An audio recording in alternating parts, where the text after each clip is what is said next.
My name is Marie-André Lessard.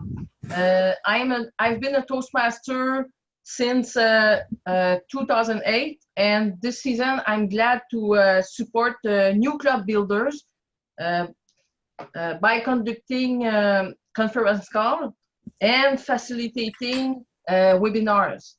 First of all, I would like to thank you everyone for being here. Second, thank Tanya Hall, our club growth director. She will be our Zoom, how do we say this? Zoom manager. Right? And it's my pleasure and honor to present everyone our trainer for tonight. She is a distinguished Toastmaster. She served district clubs and our members and clubs of our district as a district director, but also as club growth director. In the past, the name was not this one, but it's the same position. When she was a club growth director, 9 new clubs have been created. And since then, she never stopped to support club builders. She never stopped herself to serve as a sponsor or a club mentor. And tonight, she will share her experience with us. Please welcome Madame Lise Blondin, Distinguished Toastmasters and past District Director.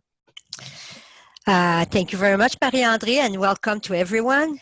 The EBC to start a new Toastmaster Club. So by the names, and I can see the attendees, I guess that most of you already have participated in starting a new club. And if not, I'll be happy to share my experience. And at the end, hopefully, we'll have a few minutes to answer your questions. And if there are more questions that arises later, you can then email me or call me. I'm always there to answer your questions. For the introduction, what I think when we want to start a new club, what is very important is planning, leadership, and communication. This is the basic to make sure that we will succeed. What we will cover tonight will be the responsibilities of the sponsors and the mentors, mainly. Now, when we talk about preparation, what are the responsibilities of the sponsors? We need to learn about the needs, the viability of the project. Who are the potential members? What is the demography? How we need to prepare? All those questions needs to be answered. Say, for instance, that you want to start a club in a little village where they have 1,000 people living there in the high season with the tourists. Does it make sense to start a club there? My answer to you would be probably no, unless there is a big company somewhere in the bush that can welcome a new club. But other than that, you really have to evaluate. Is it worth it? Is it worthy really to start a club in this place? Are there any potential members, or what are they doing? Are they just working on the field, or are they managers? Are they working in an office? What are their needs? And when you can answer that question, only all those questions, then you can think about starting a club. I've seen oftentimes people that has this wonderful idea that they want to start a club, and at the end they spend time and energy, but it doesn't really work because they haven't done that part. So I think that in the preparation, it is important to decide if we should move forward or what we're missing. Maybe we could change location. Maybe there are things that we might want to think about. You have to work for the demonstration meeting, the next meeting, and then as your responsibilities as a sponsor, how to complete the charter application and organize a charter party. So these are the things that we will cover during this training. So to start a club, number one, you need to have 2 sponsors, 2 mentors. As a teamwork, you need to involve the club growth director or the district director and other Toastmasters member and leaders from our district. Now, when I say to start a club, to have two sponsors, we need to know like who are those sponsors. When you think about it, say for instance that you are going to open a club in a law firm or an accounting firm and all that, and you come with a member that for that person, it's not very important to be well dressed. They will come with their Bermudas during the summer, or some kind of, and even their language, they are not well educated. That would not be a good fit in that type of company. So you always have to watch wherever you want to start a club. Is it a community club? Is it a corporate club? When you decide to be a sponsor, you must be ensured that there is a fit. There is a fit for every type of club, but we have to make sure to have the right person at the right place, just to make sure that things go smoothly. When we want to start a corporate club or within the government, it is mostly the same. If you're acting as a sponsor, you have to study the context. In the corporation, what is the size of the corporation? Where is it located? What is the potential? When we say the size, Toastmasters recommend that there are at least 250 employees that work on the site. Now, this being said, imagine that in that company, you only have 50 employees that work in the office. The others are working in the manufacturer, for instance. Are they interested to join a club? Even though if you have the number, you need to know what is the potential as well. And where is that company located? Will they open to outsiders, or it will be only reserved for the employees of the company? These are all things that you must evaluate before moving forward, because all those answers will have an impact on when you want to start the club. It doesn't mean it's impossible, but you need to know all those details before you move.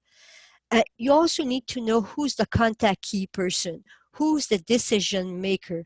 Sometimes we get a call from a company and people will tell us it's somebody working there. Oh, I'd love to have a club within my company. But they are not the decision maker. They are an employee of the company.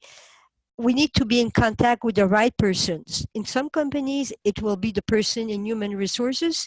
In some other companies, it might be the person responsible for the training. We need to talk to the right person. Most of the time, that part of the job has been done by Tanya as our club growth director, but sometimes no, because we get this lead that comes from someone we know, and they are asking us about starting a club within their company. And as good members, we want to help and we want to support, but these are things that if we want to act as a sponsor and we want things to go well, we need to know all those details to be able to help. And furthermore, we need to know what is the motivation of the company. If the request comes from the company themselves and they have contacted Toastmasters International saying that they want to have a club within their company, what is their motivation? What is their strategies? What are the important initiatives that they have put forward? Their priorities, their focus, the mission. Are there any recent articles that were published in a newspaper or somewhere else? We need to know all that to be able to explain them what are the benefits of having a Toastmaster club within their companies. If we don't have all those answers, we might want to ask someone within the company if we know somebody.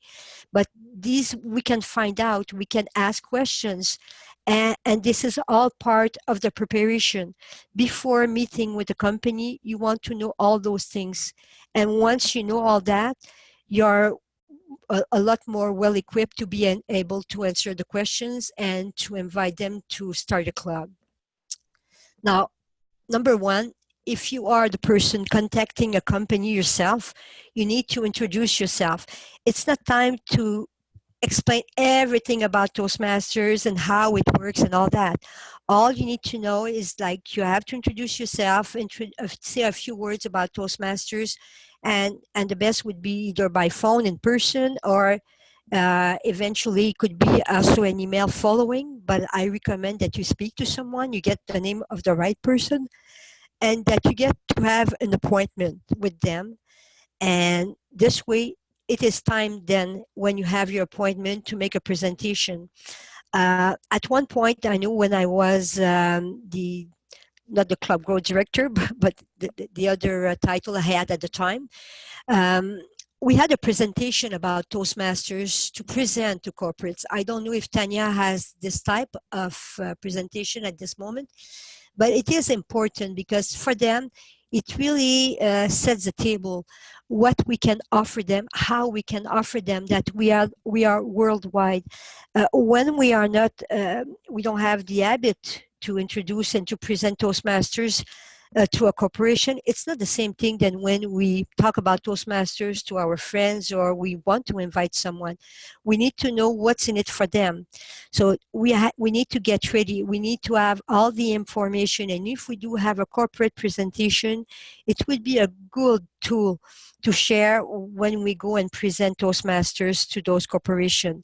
And if there is someone from another corporation that is really sold to the program, that person could come with us and explain to that other company what are their own benefit. I've seen that in the past, and that really work well because they can see that this corporation has decided to start a club, and it's working well for them, and they see in the others what could be good for them as well. And at the end, we need to conclude. And when I say to conclude, we need to make sure that there is no question left with no answer, that they are clear on the goals, what are the benefits, and we also want to know what are the next steps. Are they interested, or are we losing our time? We don't want to harass them. We just want to make sure that they get all their questions and they know it's going to be worth it for them. Once we get that part, that commitment that they are interested, maybe their idea is not 100% taken, but at least we know it's going well, then we could talk about finance. We need to know what will be their commitment, which portion will be paid by the company. Some company or even the government, they will pay the membership of their members. They will supply the meeting room. I know I've attended at KPMG and they were really fabulous. Every time members will complete a part of their educational, they would be getting a bonus. So after speech number 5, they were getting a $200 bonus. After their CC, because it was at the time that program, they were getting $500 as a bonus for completing their CC. And imagine the fabulous lunch they had because they were meeting at lunchtime. So this was the commitment of the company because they were strongly convinced that it was worthy for their employees. Some other companies will decide to reimburse. They say, okay, show me that you will do what you need to do in that club, that you will really make all the efforts. And if you do, we'll be reimbursing you. So you need to know all those things because you want to prepare for your demo meeting. And to do that, you need all those infos because if you don't know that, it's hard to tell how much it's going to cost the new members to join. When we say the financial part matters, once we got the answer from the company, we need to appoint like a finance manager or a treasurer, however you want to call it, that person. And that person needs to keep the payments from the members until they are sent to Toastmasters International. If it is a corporate club, it might be difficult to open a bank account for the club. And if it's not possible, you have to find a way how to deposit that money. I do not recommend that someone deposit the money in their personal bank account. I've seen that in the past, and it's not a good practice. Members could have some doubts about your intention, even though if you are transparent, it's not a way of doing things. You could ask the company to have a special account for you just within the company, but you could also ask a sponsor club to have a separate accounting for your new club and to make sure that it will be taken separately. This is what I do sometimes with community club. I asked the sponsor club to open, to have a separate treasury. Because to open a bank account, normally most banks in Quebec, I don't know about Ontario, but they will ask you to be registered at the Office of Small Enterprises as a nonprofit, of course, but you still need that number. And to do that, you need to have your charter. Since we are not at that part of the starting of the new club, you don't have your charter yet, you cannot really open a bank account. So this is why I'm suggesting that maybe you ask a sponsor club to do that for you. And if it's a corporate club, and when the time of the renewal comes or anything, sometimes, you know, the corporates, they have a problem with paying, say, on March 31st or when September 30 comes, and they will do it like a month later. You won't be happy with that. So it's good that once the club as it's chartered, that you open your own bank account and be able to manage yourself your own payments later on once the club has started. I saw that, Paul, you raised your hand. Can you, I don't want to leave my PowerPoint. Can you allow Paul to, Tanya, to ask his question? Tanya? Yeah, Okay, I was on mute there. Okay, okay. Can you hear me? Yeah, yeah. Okay, so one of the things that that I did, we haven't chartered, we haven't got our charter documentation done, but what I did, I asked the district director to sign a letter of intent, and with that, we were able to get our bank account. You're very fortunate in Quebec. The rules are a lot more strict. I don't know if that would work, but if it worked for you, I'm very happy, because this is a good thing to have really a separate bank account. Even for the sponsor club, it's a lot of work to manage like a second, you know, so it's a very good thing. Congratulations for having that. That's a good idea. Can you put yourself on mute, Paul? I will continue. Now, you when you want to prepare for your demonstration meeting, your demo meeting, you don't want to have, like, say, for instance, we're always talking about a corporate club. You don't want to have, you know, that probably you'll have 1 hour at lunchtime. Could be evening or morning, but most of the corporate clubs are meeting at lunchtime. So you want to make sure that you respect the time. Therefore, the roles that must be covered are the Toastmaster. You want to have at least one speaker. If you only have an hour, you don't have time for two speakers. An evaluator, a timer, table topic master, grammarian, and a general evaluator. You will avoid this time for that meeting, for that demonstration meeting, to have a moment of reflection, the toast and the joke and all that. Maybe at the next meeting, you want to add one of them, depending on the time that you'll have. And concerning the choice of the speaker, some clubs have the habit to ask, like, who has won the international speech contest to come in, or one of the very experienced member. Imagine that you are working within a company or in a community club and you get that great speaker. He looks almost like a professional speaker. How intimidated you can be. So when you do choose a speaker, I would not suggest to necessarily take someone new that has never presented a speech, but you could have an intermediate, someone that has presented a few speeches. So it doesn't, we can see that there are things that can be improved in the speech, and that it's the role of the Toastmaster as well to explain that that person is not a professional speaker, that we are there to learn and to practice. This way, we could manage expectations from the audience. We don't want to show that we are all professional speakers, because we all know that it is not the case. Now, when we are preparing for the demonstration meeting, one very important thing, we want to respect the time. If the company said that's going to be between 12 and 1, noon and 1, we want to make sure that even the question and answer will be done by that time. So we have to prepare accordingly. We need the equipment, we need documents, we need to have a time watch. Some people have the application on their cell phone, but what about if that person doesn't have it? The person that you have asked to be the timer or the person that was supposed to do it doesn't come? Have a plan B, as we all do in Toastmasters, and make sure that you have that, the timing cards, gavel, if you need a lectern, whatever you need, make sure that you have all your equipment for that first meeting. Select a team of members that will be available when the time comes, and determine everyone's role, making sure that everyone knows exactly what they will be doing. Because when we do a demo meeting, we all come from different clubs. We have different ways of doing things. In some clubs, for instance, it will be the Toastmaster introducing the speaker and the objective of the speeches, and some other clubs, it will be the evaluator. So make sure that everyone is clear on how we will proceed to make sure that we are professional. You could also invite the senior management representative during that meeting. I remember when we started the club in Shawinigan, after we had this demo meeting, one of the senior manager came and addressed the audience and see so many good things that he was encouraging his staff to join the club.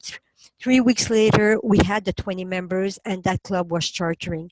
You see, his impact was, but he really believed in the program to start with, but his impact made a huge difference. So if it is possible, I would encourage you to do so. Also ask the guests to sign the guest book, even though if it's a corporate club that everybody knows each other, you want to make sure that those people will get the agenda for the next meeting, and you are hopefully that they will be showing up at the next meeting. And if you have questions to ask them why they're not coming back or so on, you have their either email or phone number. Before the demonstration meeting, have potential members attending. That might look a little funny to read like that, but I've attended demonstration meetings and the room was barely empty. There were only 2 or 3 potential members. It was not in the corporate club that it happened, but it could happen as well. So we have to make sure that the word goes around and that people are aware that there will be a demonstration meeting. You will ask current members from other clubs to fulfill the roles to make sure that all the roles are fulfilled. And you could have also extra members that don't really have a role. It doesn't mean that everybody must speak. Say that you are in the audience and that you have one of the guests attending that meeting. Maybe that person will be shy to raise his hand and ask a question. But if there is someone sitting beside him, maybe he will ask that person individually, not in public. So by having members attending the meeting, it could be a good way to that those members could talk to each other if there is a break somewhere, that they could, speak more than just publicly. Prepare the documentation that will be given to the guests or visitors. In my own club, we do still give a guest package. We believe that some members like emails, we get so many at work. We get emails coming from all over the place. I know that we're trying to think about the environment and all that, but sometimes they will read those documents while they're having lunch or at their break time. They will just have a quick glance, and who knows? I've heard guests from my home club saying that they have read the whole thing and they were impressed about our program. We have to take all possible ways to make sure that the guest has the information. Some people, they are more visual, they need to read. Some others, they don't need to read, they just listen is good for them. By preparing documents to hand out, I think it's a very good way, to inform members.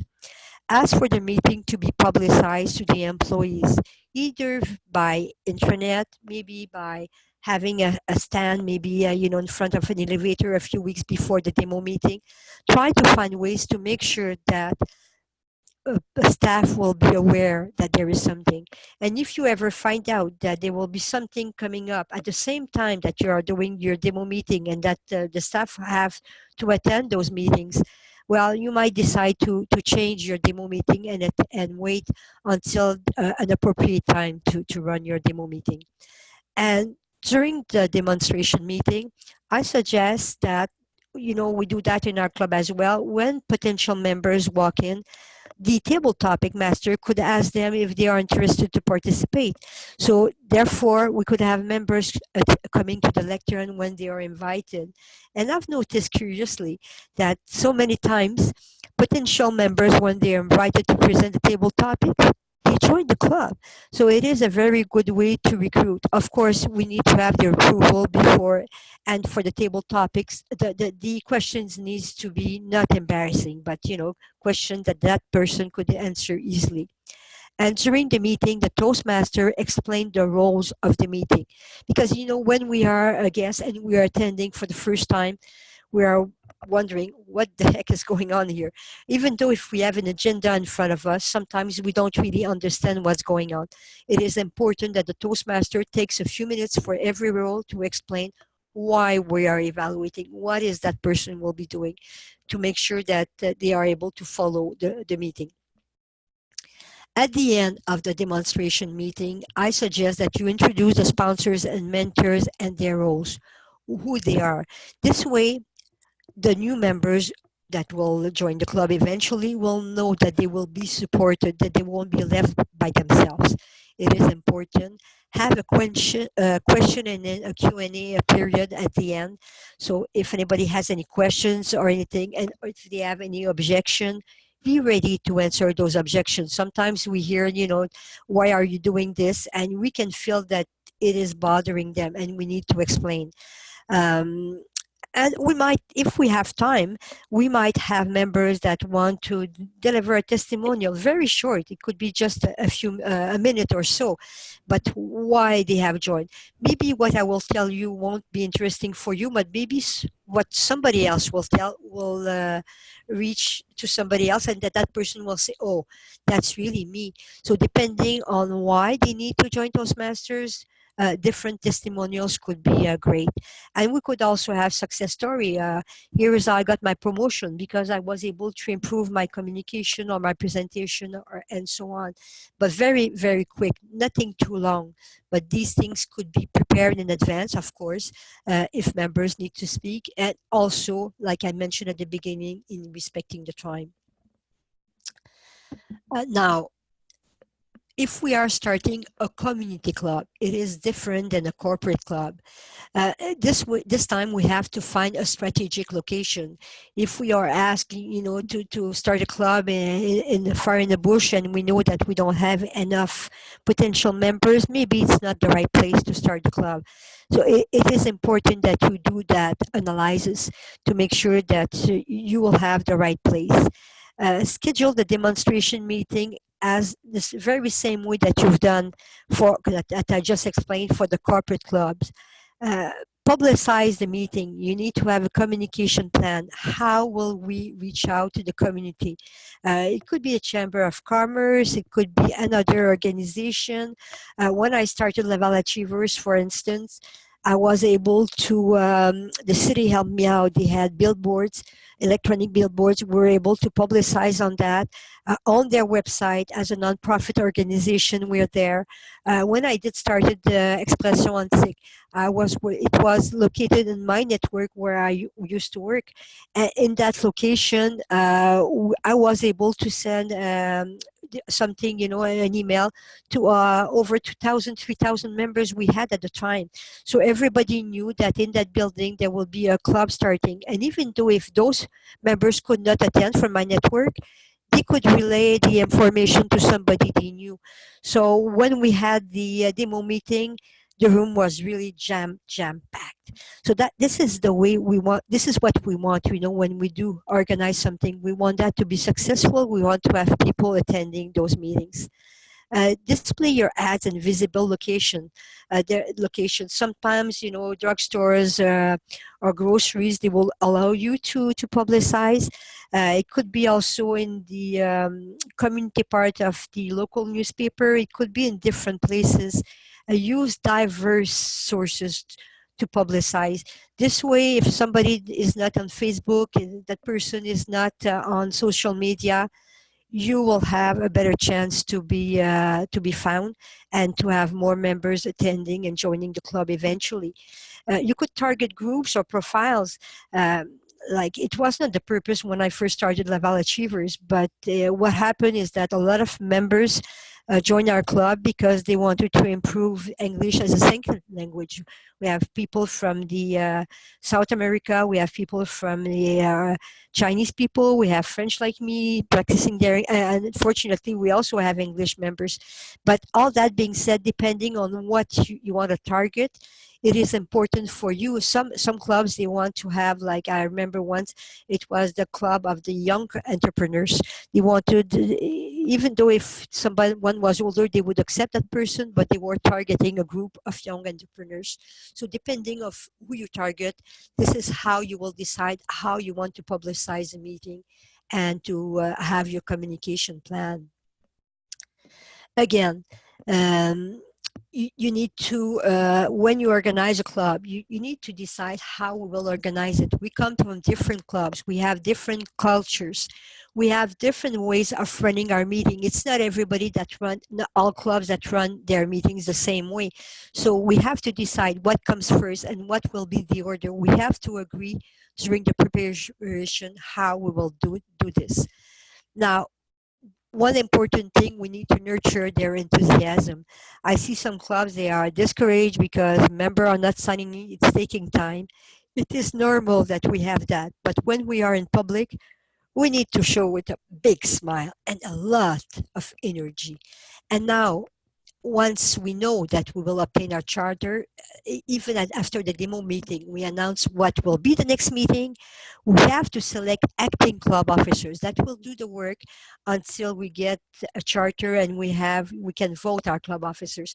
And all the roles don't need to be fulfilled, but at least we'll have a VP education, a club president, a treasurer. There are some roles that need to be fulfilled. We'd like also to have someone to follow up with the guests, whoever comes, who will do that part. Collect the dues. Normally it is the treasurer.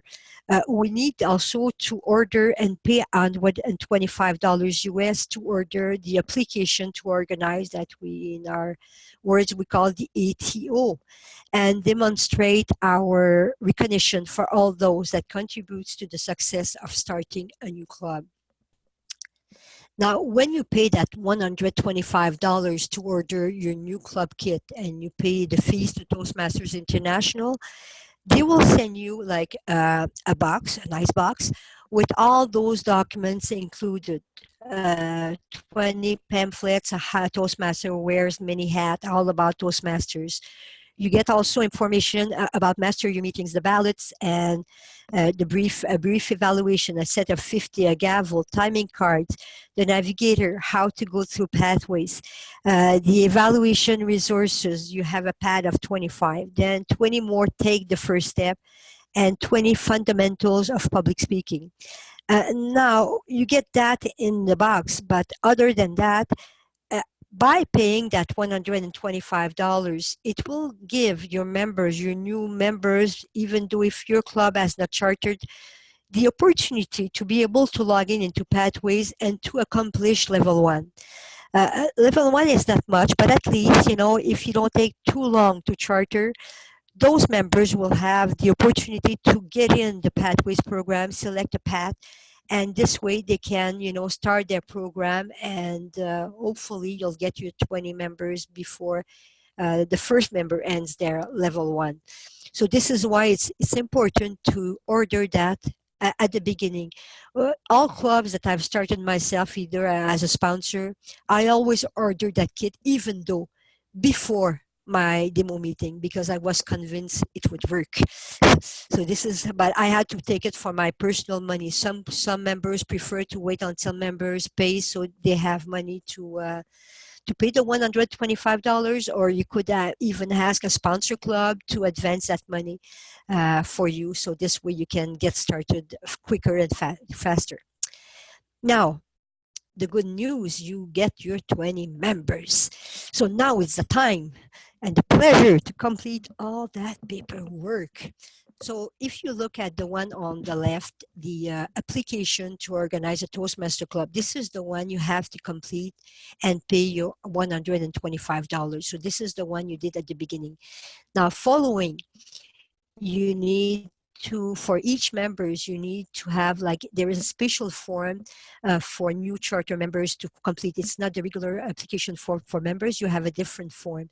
For the charter payments, what you need to know, you need to have at least for a community club or corporate club, a minimum of 17 new members or reinstate members, but those 17 members should not belong to another club.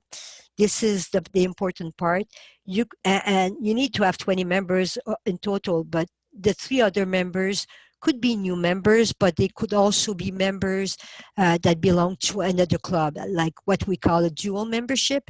You could be a member of another club, but you need to have at least 17 members that don't belong to another club when you do request your charter. And when you look at the form, it will tell you you have 17, 18, or 20 new members. You need to pay that $20.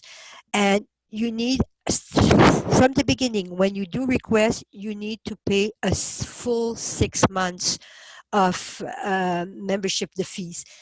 Even though if you're chartering in January and February and you'll say, okay, there is only 2 months left, you're right, but you still need to pay the first time the full 6 months. And then when those members will renew later on, then they will charge you at the prorated fee to complete until, say, September. If we're talking about February or March, you won't need to pay another 6 months. Toastmasters will adjust the fees that you need to pay for those members when they renew. But the first time, you need to pay the 6 first months. Then the charter club officer information, you need to have your elections and to put all the names. And as the sponsor, this is your responsibility to make sure that all those forms will be completed. So all the names and information about the club officers. The club information, it is where you meet, what night, the hour and all that. You have all those questions. And finally, form number 6, which is the constitutions and the bylaw. So constitutions, you cannot really change them. They come from Toastmasters and they need to be approved by the club president and by the club secretary. That needs to be signed. And the bylaws needs to be approved by the members of the club. Therefore, you decide that we will be charging our members so much for their membership. Here are the club officers we'll have. We might want to add a webmaster or someone else on our list. We want to decide, does our club want to have honorary members? And if so, for how long and all that. So in the questionnaire, you have all kinds of questions that you want to answer. What will you use for your business session? Will you be using Robert rules, or what will you be using? So all those questions needs to be answered. And at the end, when you have completed all the paperwork, you need to make sure that you will have the payment that matches with what you have added on form number 2. I've seen oftentimes that all the forms are being sent, but the payment is missing. Until the payment is done, you don't have you cannot have your charter. Everything must be in order. And when you need help, don't hesitate to ask. There will be members or Tanya ready to help you and to support you in completing the paperwork. Planning of the charter party. Now, as a sponsor, it is still your responsibility to organize that or to get a team in place to organize it. It's under your responsibility. So you invite potential members, the new club members, of course, the 20 members and more maybe, and other Toastmasters members from other clubs. You need to form committees, you need to plan the meal, you want to publicize your charter party because you want to make a big thing out of it, make sure that it will be well attended. This time you will plan a shorter meeting. You won't have this long meeting, but you want to make sure that you have a short meeting and there will be a printed agenda.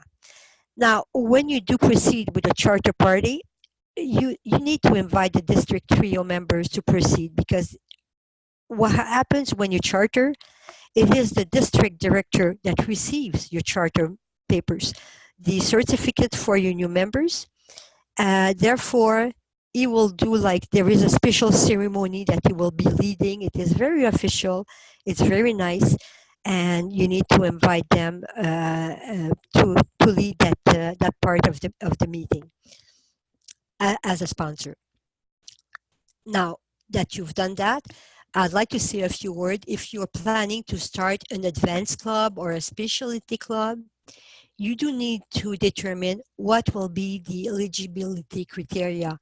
Do your members needs to be a member from a home club, a regular club? Do they need to have presented a certain number of speeches? And all that you need to gather with the organizers. If you are the sponsor, normally the ideal would be that you are at least two sponsors, maybe with the mentors and other members. You want to determine what will be the criteria, so you know exactly how you will when you will recruit members, you will be able to tell them, find an appropriate location.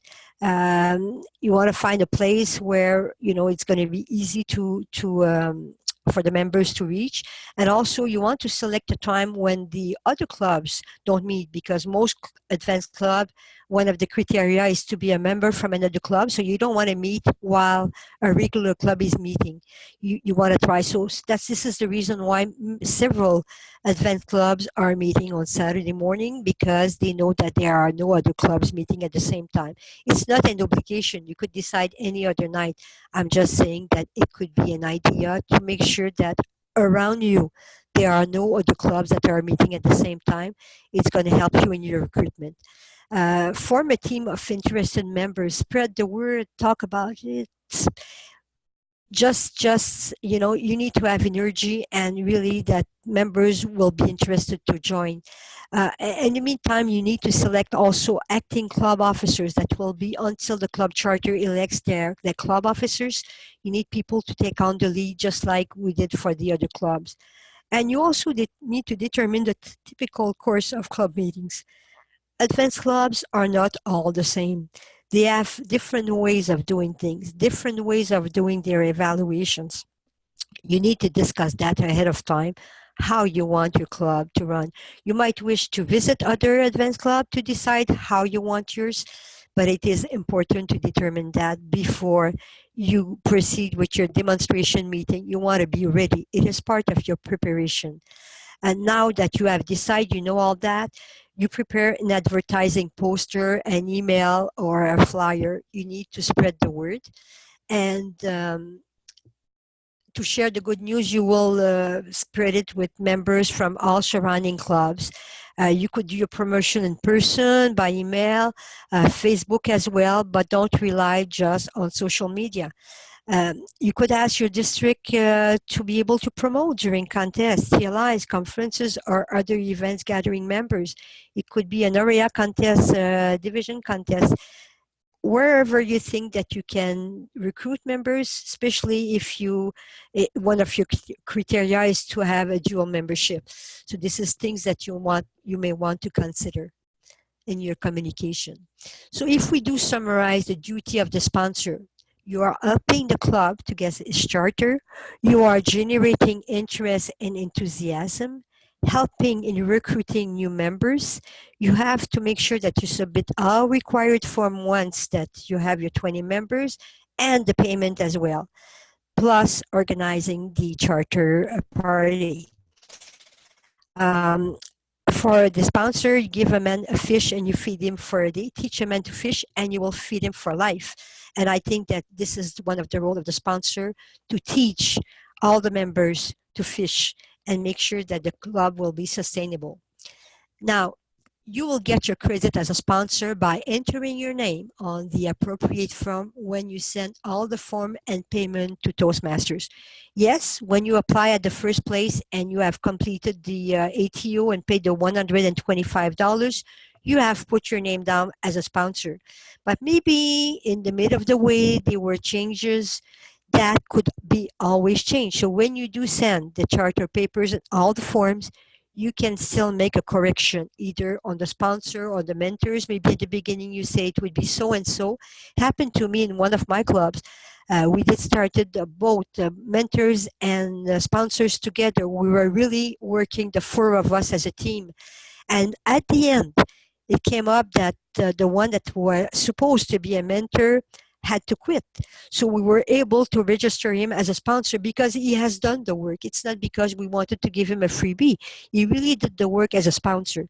So therefore, we were more than happy to give him his credit. So we did make a few changes to make sure that whoever has done the work gets the credit. Inform the mentors if they were not with you all the way from the beginning. And this is not their official role. It is like if they come in later on, you want to make sure that there will be a smooth transition. Inform them about the club. Occasionally go back to that club and visit them. And congratulations, mission accomplished. You've done it. You got your sponsor credit. Now, this time, what about the mentors? Mentoring matters. What is the role of a mentor? That person is to share his knowledge. We'll cover the duties of the member. What are quality meetings, recruitment and membership retention, recognition, the educational program, and finally, the Distinguished Club program. This is what the role of the mentor.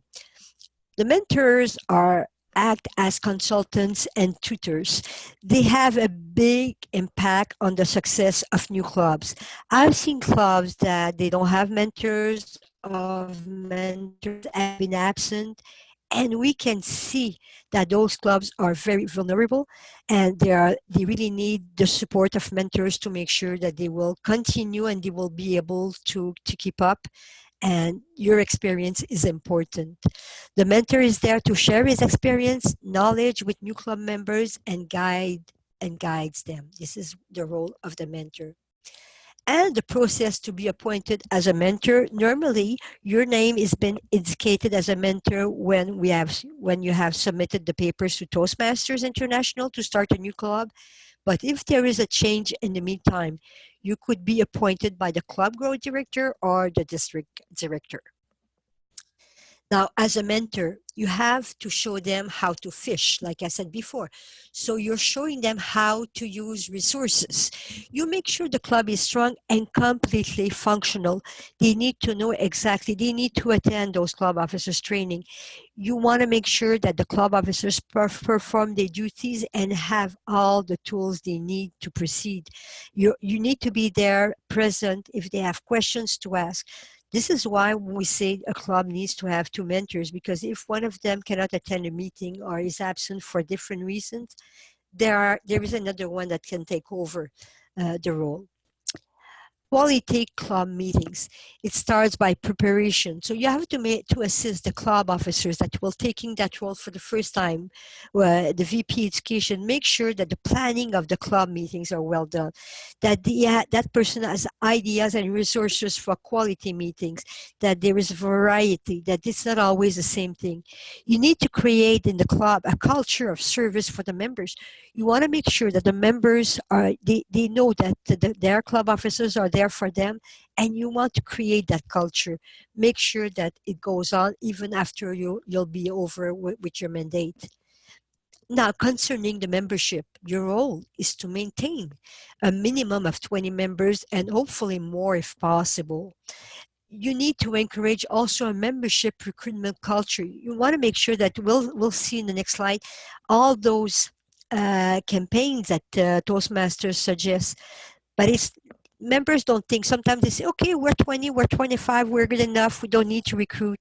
You need to encourage them to keep recruiting, because you never know. A corporate club, sometimes members are being laid off. You a community club, suddenly one or two a pillar of the clubs leave and you see the club is almost empty. So you need to make sure that the recruitment will be going on for good. And you strive to welcome new members yourself, and you make sure to show club officers how to welcome new members. You want to solidify club officer leadership. You want to make sure they know what they're doing, that they want to not overachieve, but make sure that they do fulfill their roles. And have different personality and diverse ideas within the club. It's like in the society. So you have to make sure that everybody, there is a good climate and everybody gets along, and you find ways to really deal with all those personalities. And you want your club meetings to be fun and interesting, that nobody wants to miss a meeting, because if they do miss a meeting, they'll know that they will have missed something. And concerning the membership and the retention, you want to follow the 3 official campaigns led by Toastmasters: the Smedley Award, the Talk Up Toastmasters, and the Beat the Clock. It is your role as a mentor to initiate that and talk to your VP membership and say, look, what about that we do a contest within the members? You need to, to remind them and make sure that there is some enthusiasm around those campaigns. To run those campaigns, you have the online recruitment campaign resources. Everything is there. Every year, I encourage you to recognize all those that have sponsors, we call them, that have recruit new members. They have done good and they need to be recognized. Sometimes we recognize those that have done they call a level 1, a level 2 in pathways and all that. But how many times do we recognize those that recruits member? The club that I belong to right now, and the club that I belonged in the past, I don't hear that recognition very often, and I think this is something we could improve. As a mentor, it is your role to do so. To attract new members allows the club to operate more efficiently. When we have less members, especially there are new members, we don't want to overwhelm them. We don't want them to have to fulfill 4 or 5 roles at the meeting. So by attracting new members, it will be much, much easier, and you will keep your members interested and motivated. Concerning the retention also, it's important, the retention, to ensure longevity and performance and continuity. You want to provide the club a solid foundation in leadership, and that will be very good for their work in their professional life. So you have to insist on that, and they have to know that all members are responsible. It's not your only responsibility or the club officers, but everybody must participate. Now, as the club member, you have to make sure that the club knows about the Distinguished Club Program. You're supposed to present the module, how to be a distinguished club, at least once a year. Of course, while you'll be there as a mentor, it won't be more than a year, so you'll be presenting once, but encourage the club officers to do present it every year, and use the club distinguished program and the success plan for the club to make sure that they have the tools, they know how to make sure they are distinguished and have quality meetings. Your credit will be granted when the mentor has supported the club for a minimum of 6 months up to 12 months. You could stay longer. It doesn't mean that after 6 months that you're done. And when it happens, the club president must sign the approval letter. As a member, you will receive a letter, and it needs to be signed by the club president stating that you have achieved your role as a mentor, and then forward it to Toastmasters International, and then you can say, mission accomplished, congratulations, you've done it as a mentor of the club. Now, there are a few tips that I'd like to leave you with before the end. I suggest you strongly to involve mentors early in the process. Normally, it is the sponsors that start the club, but the quicker you have the mentors involved, instead of being 2 sponsors, you are 2 sponsors, 2 mentors. And my experience is that it's much easier when we are 4. We are a team of 4. It goes faster. We are stronger. If anyone is missing, we are not left alone by ourselves. Sponsors continue to support mentors even though when their role is finished. Even after receiving their recognition, they can continue supporting the mentors. This is a way, again, to have a stronger club. You could ask a Toastmaster club to sponsor the new club. It could be financially, like paying the $125. It could be in providing you in goods, like a lectern. It could be your club banner that they will pay for, or something else that they have, and they can let you have a dictionary, and provide also members from the club to help. So these are all things that you can do. And when we do celebrate our anniversary, we always mention our sponsor club that we are happy and very, we recognize their support. In the communication, I've seen sometimes that the communication are a little stressed because there's some pressure. Remain clear, polite in your communication at all time when we are working on the project. Um, it could look a little weird to say that, but I've seen sometimes, people getting nervous because it's taking a long time to achieve the project. But just the same, we should respect is one of the value of Toastmasters. Recognize the contribution of everyone that steps in, that come to visit your club. Recognize them for they are helping you in realizing your project, and do not hesitate to ask for help. It could be Tanya, it could be anybody that has the experience, that you can ask for help, and this way you're not alone. We are really trying to help each others. Engage members, mentors in the vision and the mission beyond just being present at the meetings. Some members, they just come from, but if they know what is your vision, they know what is the mission, and you have really getting that enthusiasm, you will gain for that. You clarify everyone's role, expectation, and needs. If members come to help, you can task them, could you please come once a month, and I'd like you to do one of the roles, and make sure that the person understand what are your needs. This way, when it's clarified, well, everybody's on the same page, and you are trying to mobilize everyone all around one project. Participate to get the benefit of the program and just not to earn a credit for the DTM. I know that we want our DTM, and we're getting the role, we're there, but we are not really doing our role. We're attending meetings, but we are not actively participating.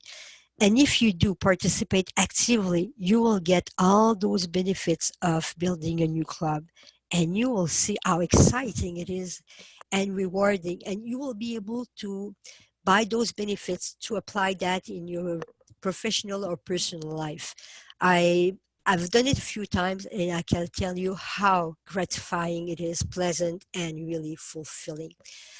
So that ends my presentation. I hope that you have either learned something new, but I know that some of you have presented some clubs, have started some clubs, but hopefully this allows you to have new ideas. And we are at 9:01. I'm still there. I don't know, Tanya, if we can have some questions. Yeah, I will unmute everybody. So if you have a question, feel free to ask. And if not, just mute yourself personally, okay? Yes, Marie-Thérèse. Oui. Thank you so much, Lise, for all those great information. My question is about the club officer after the charter, or at the time of the charter. At the moment in my club that we are going now, we have some people who are doing officer roles to help. Yeah. And I want to know at the time to chart, because we'll have to put the officer name on the charter. Yeah. On the charter application, do they have to be like choosing, or we can do a vote like we do in a regular meeting? In all my clubs, we had election. We really had a real election. Mm-hmm. This way, it is official. It's not like nobody feels that it was already decided behind them. And you might be surprised by who's interested to, there might be members that you never thought that could be interested by a leadership role, and they have decided to step in. And that's going to be for you a nice gift to find out that they might be interested, because they'll have a chance while you're forming to observe those that are acting as, in the meantime. So I encourage you to have elections. Okay. And in that case, when can we have those elections? After we have completed all the 20 members, just before sending the application, or we do it like way before? When is the best time for that? I would suggest that you wait until you have 20 members, or that there are no real rules about that. But I would think that it would be better to wait until you are at least 18, 19, and you see that you will be reaching your 20 in a week, or wait until you have 20 members, then you proceed with your election. And you know what? When you will have your the charter ceremony, they will really induct those new club officers officially when you get your charter, part of the ceremony. Okay, good. All right. Thank you. I think there are other questions. Yes. There are other hands raised. So let's go with Paul Jacobs first. I'll unmute you, Paul.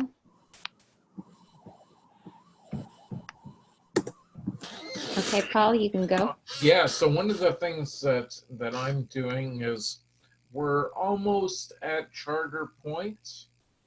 And so every week I'm sending out, talking about, I've given some presentations on how our organization that we work for relates to the organization of Toastmasters, what the executive does. If you find that you're coming into that chartering process, start talking about it and doing presentations and giving people information, and just keep talking about it every week. Yeah, just like we do when we have our regular elections in our club. We normally we explain what are the roles and responsibilities, and we even send them by email, so members have time to either read or to listen to what it is. Yeah. Perfect. And Iwana has a question. Yes, I have a question because I was thinking that I could have a new club sponsored by my home club, which is Above and Beyond. Yeah. But because I am at an area director for Area 20, and Above and Beyond is not in my area, but I do belong to another club, which is the Advanced Speakers, which is in my area. Should I ask Above and Beyond or Advanced Speakers to help me sponsor the club? It's up to you. There are new rules about that, like Marie-Thérèse, actually, that was just talking to us a few minutes ago. She's downtown Montreal, and the sponsoring club is really far. It's in Laval. So it has nothing to do with the location. If members are ready to jump in, whichever club you think would be the best for you, which one you think that would be the best sponsor, and you could have two sponsor club, by the way, just for you to know. You're not only one, you can have two. So you can ask either one or both. Okay, so if I have two clubs sponsoring a new club, how then they coordinate? How do I coordinate with two clubs? Well, it depends what you expect from them. What do you expect from a sponsor club? Do you expect money? Do you expect members to attend the meetings? What do you expect from them? If it is members to attend your meetings, then you can contact one of the club and say, would you have each of them a speaker for each meeting? I don't know what type of club you are starting, but depending, you can ask, 1 week for one week the other. It depends on you, and depends if members are available. Sometimes, they are not available. So it is your call. It's your decision. But of course, as a sponsor, if you are sponsoring the club, it is you to coordinate that. Okay. I will also just add to that, Lise.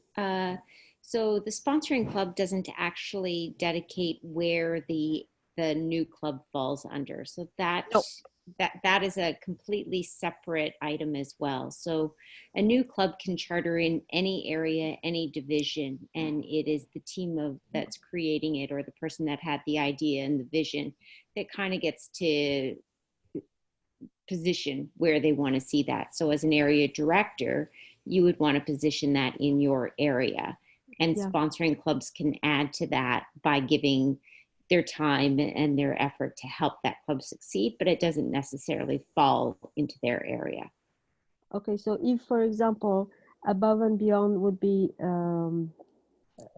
willing to help me, that also will stay with my area, not with the area that Above and Beyond belongs to. That's right. Mm-hmm. Okay, thank Okay. you very much. Yes.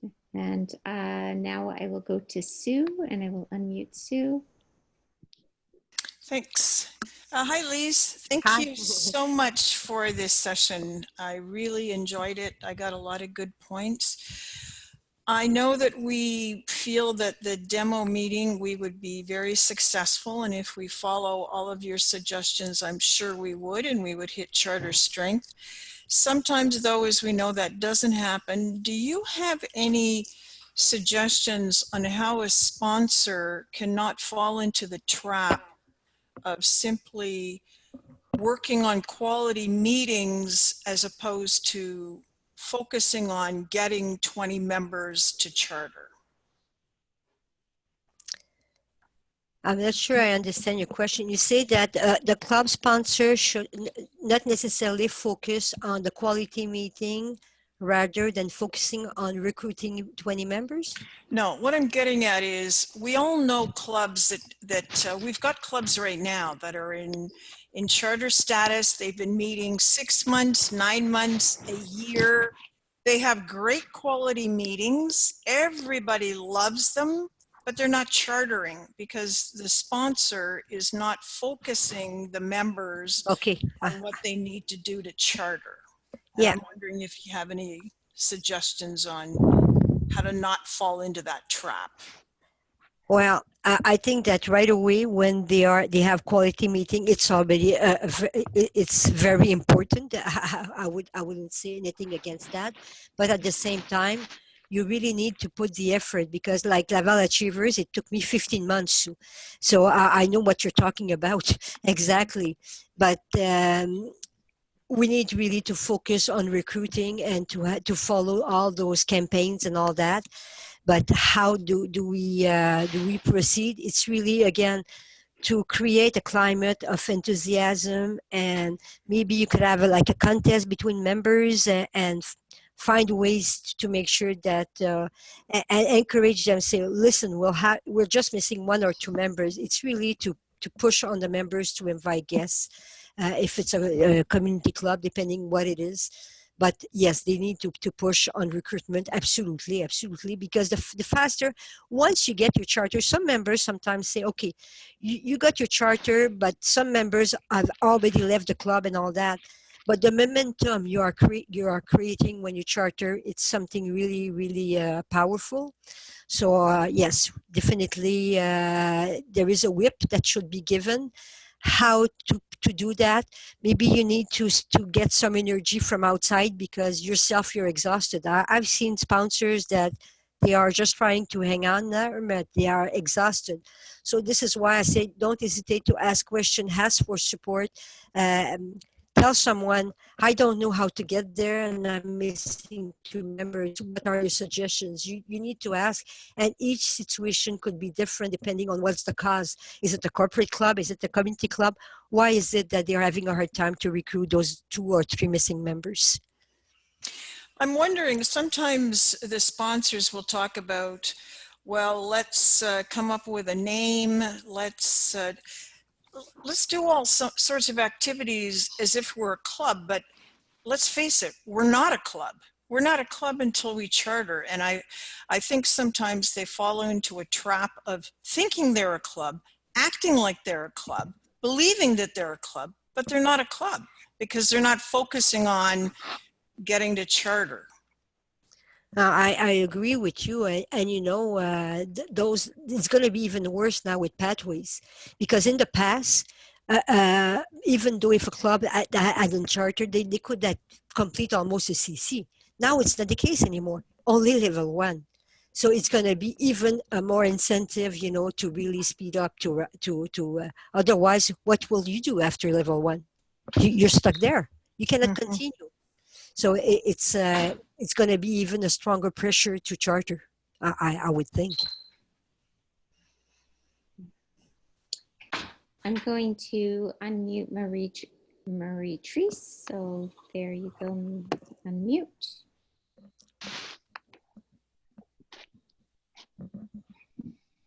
Okay.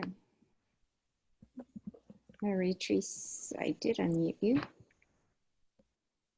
Okay, Okay. is it okay? Are you hearing me now? Yes.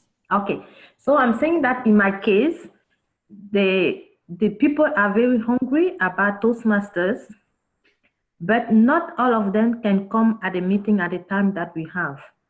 But to choose a time, we do like a survey for people to choose what is better. And that was the date that was more chosen by people. I want to know, is it possible that in a corporation, we have like a club, a Toastmaster club with two different meetings at two different times, or we should have two Toastmasters clubs? You want to create two clubs, or you want to create one club and you want to have meetings at different times? At different times, because I don't think that we will have enough to have two. Okay. But that will be not now, maybe in the future, because I know that people in some department with some activities, they have a short time, they cannot, but they want to come. There are many of them who came, but they cannot come anymore. And I was thinking maybe by doing that, maybe having some meeting at their place, they will help them to participate too. What is better in that case? Well, you could alternate, but there will be people that won't be able to attend. Say that, for instance, your meeting is on a Tuesday and you decide that the following week it's going to be on a Wednesday. You cannot have two meetings per week. That doesn't make sense. So you would have to alternate. And if you do, well, you will have a group participating in one week and the other group in the other week. I personally, I don't know if anybody on the call has any ideas, but I don't think that's... if you only form one club, I don't see how this could be really working, unless some members prefer on a Tuesday and they could also be available on the other week. What I'm thinking is, for the meeting that we have now, Wednesday noon, that will be fixed. We do the same thing regularly. That's okay. But for the other team, can we have another meeting, or it should be better to create another club? I would say create another club. Okay, good. That's my suggestion. I don't know what the other things, but I wouldn't go switching. No. Okay, I won't switch. I will stay the same meeting, but do like maybe two meetings a week. One with this other people, and the other one. I was thinking. I don't know. Just thinking. Not a project now. It's just an idea. Yeah, no, I get you.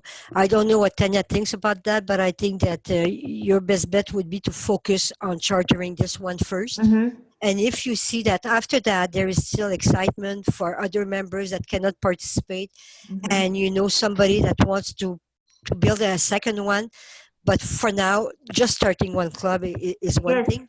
Mm-hmm. I would focus on that.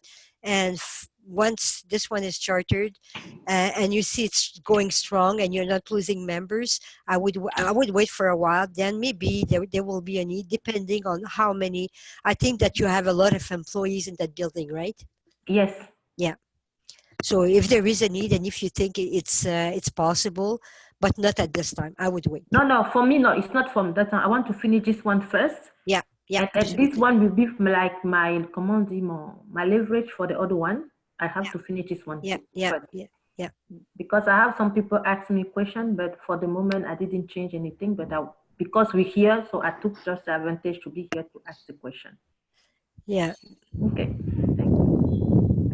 I'm going to hop over to Paul Jacobs now. Paul, you are unmuted. Maybe.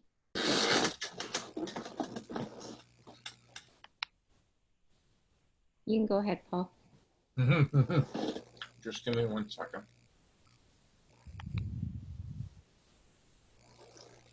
I just wanted first to comment on Sue's comments. For the club that I'm building at the workplace, we have our meetings weekly. We use screens in the complex, pass out flyers all the time. We sit in front of the coffee shops every 3 weeks. We give out flyers. We have open houses. We send mass emails. And even once the club charters, I think I'm going to take a rest maybe for 1 day. Because, and this is the thing that I think people need to understand, is that membership building is a never-ending task. We have to continually get new members. And the day we stop getting members is the day we need a coach. And yeah, so, and to echo kind of, Sue had to sign off, but I think one of the things that she was getting at is a lot of clubs, or a lot of ones in charter territory, will get to those 13 members. They're happy with their meeting size and they stop the trying. So they're not doing those things that you've been doing.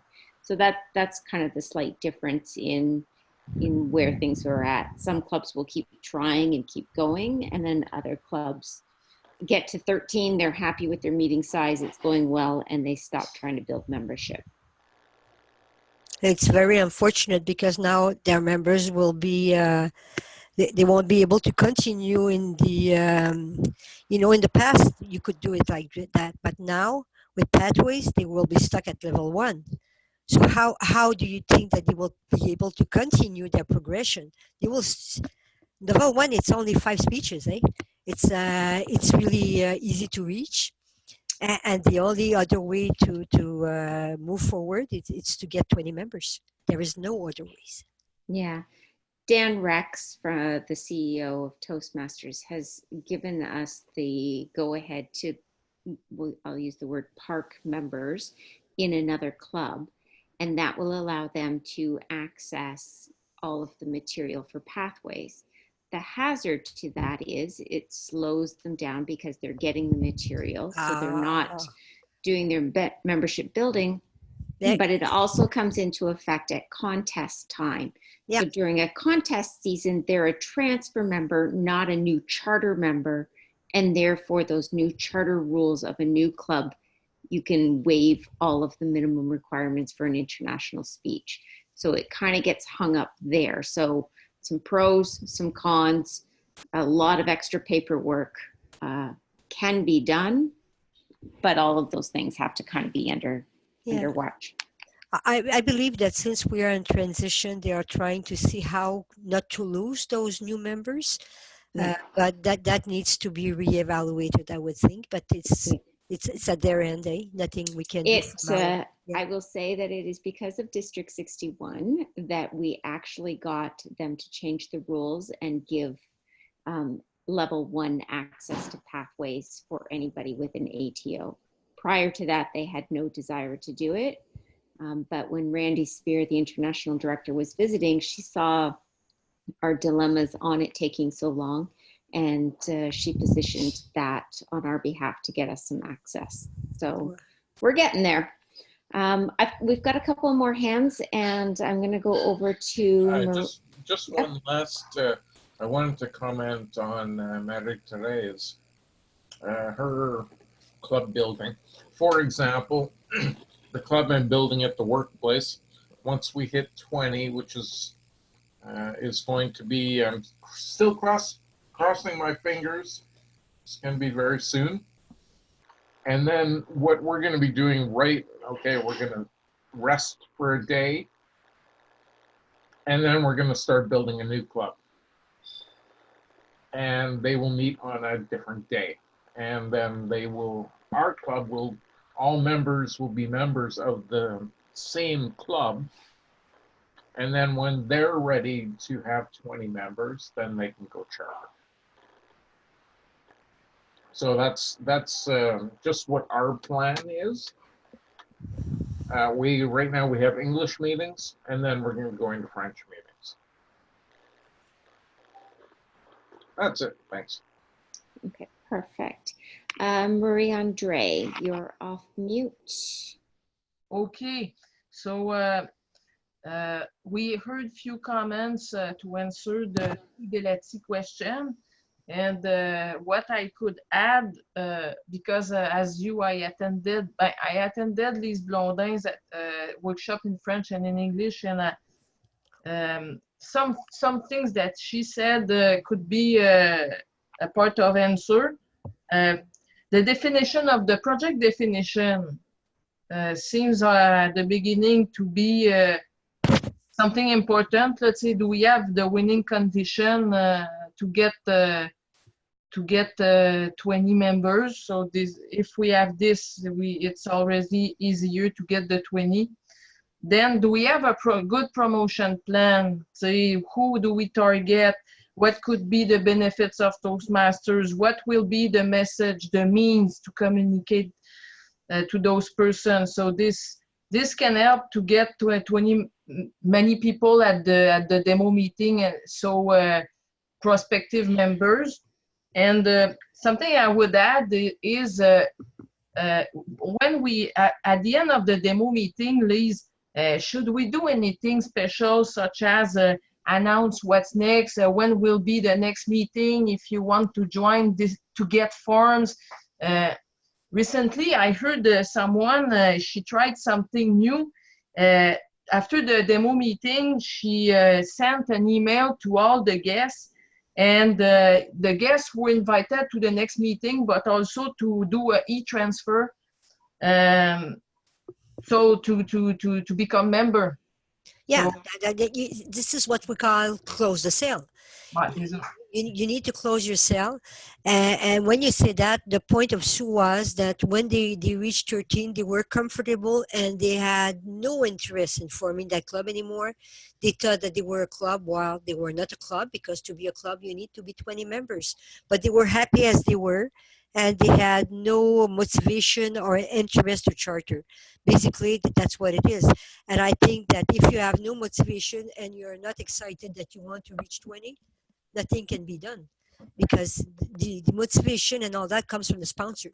If your sponsor is not there to motivate you and to lead you, you will stay where you are. Whatever, someone needs to take the lead on that front. You need to recruit, and Paul said the best recruitment is all the time. Even though when you have your charter, you must never stop recruiting. So if a club in formation stops, there is no chance that they will charter. But and what that person did is the right thing. This is what, well, in the presentation, this is what I said, though, that we should announce the next meeting right away. And of course, we should invite the guests to become members.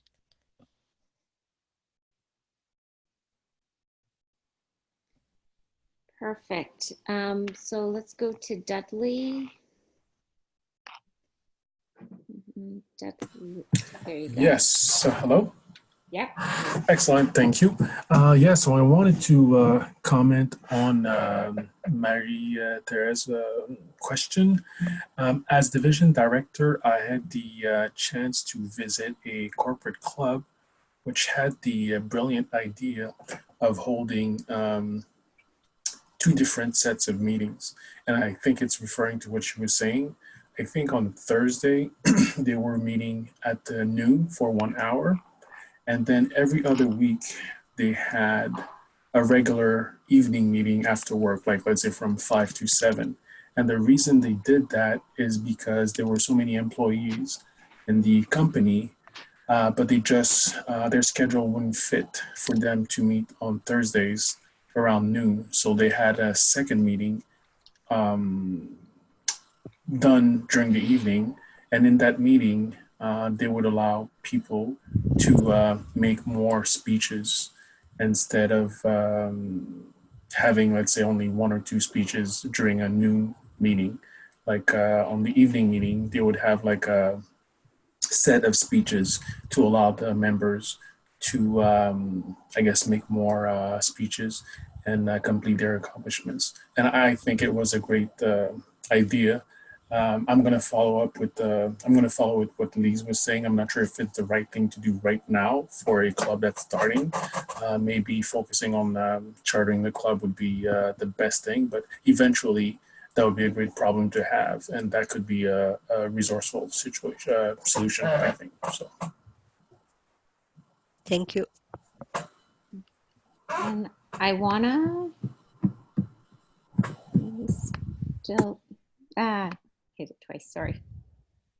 Okay, I just wanted to say the same thing because I have in my area one club that has meeting on regular meetings every other Thursday evening, and also they have been asked to open a new club or sponsor a new club at a workplace, especially this club, but because they are not sure if it is actually going to work, because they don't believe that they are going to have enough members. They don't want to do that, and instead they just rotate those Thursdays. Every other Thursday evening they have a regular meeting with different old members, and then every other Thursday at noon they have a meeting with new members. And so far they have 7 members in this noon hour meeting, and that's a brand new place, and those members are brand new. I'm going to have a demo meeting this coming Thursday with them at noon hour, and I am hoping that they will have enough people to actually charter this new. It's not they're not ready for it, but I'm hoping that they would have eventually enough members to charter a new club. But it is a work environment and they only have a room for 16 people. So I'm not really sure how this will work, but I'm just curious if this is a situation that is not only in my club, but other clubs have the same thing. Would you be able to share your experience later on, like in a couple of months or something, so that we know how this works with other people?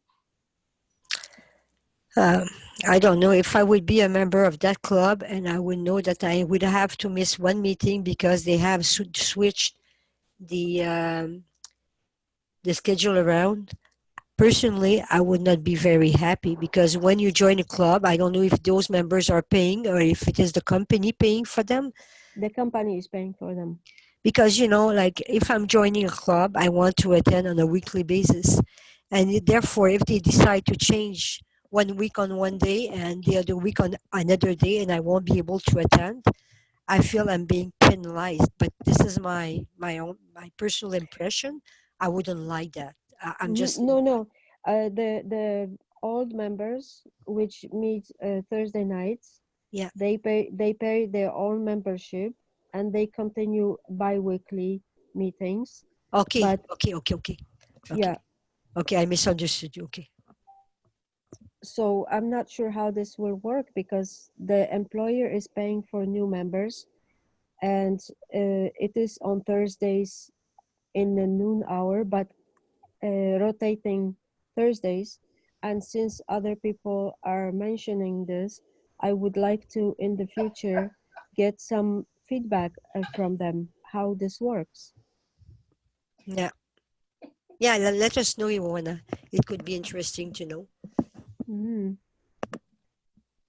Thank you. Okay, and Paul Jacobs. Oh, okay, my last comment for the night.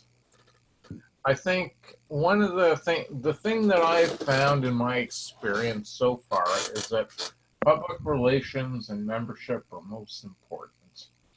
And if we focus on those, and we focus on those well,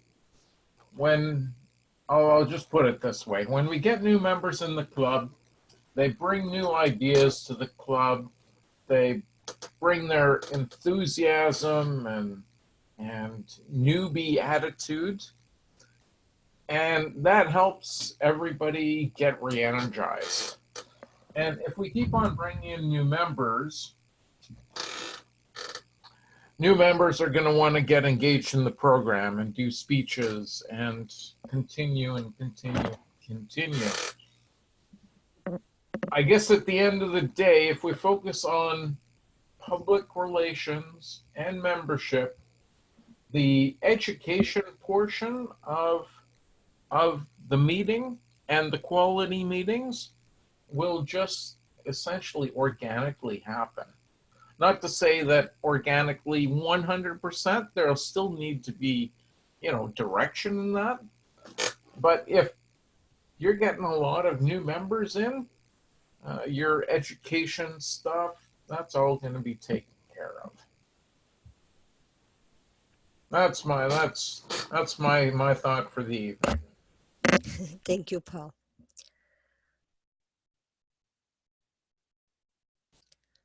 I think that is all of our questions for the night, so I will pass it over to Marie-Andre. In fact, first thing I would like to thank Lise for her generosity. It's 9:30, and I know, Lise, you give it the first one in French, then you are in English. I still hear that you are a passionate club builder, and thank you to have given us this workshop. I would like to say thank you to Tanya, our club growth director, who facilitate it, and who has been our Zoom manager. And I would like to tell you that the webinar will be available on the District 61 website. And to conclude, thank you very much for your interest. If you are already on one project, or if you would like to start a new one, you're part of our success tonight. So Tanya, I give you the last word. Well, my last word is thank you, Lise. That was fabulous. I enjoyed it in both French and English, and I even learned lots. Well, I thank everyone for attending, and I think that we had very good exchanges, and it was a very fun training. I really enjoyed it. Thank you to all. Perfect. Have a nice night, everybody. Thank you. Bye-bye. Thank you. Bye-bye. Have a great one. Thank you. Good evening, everyone. Thank you. Goodbye.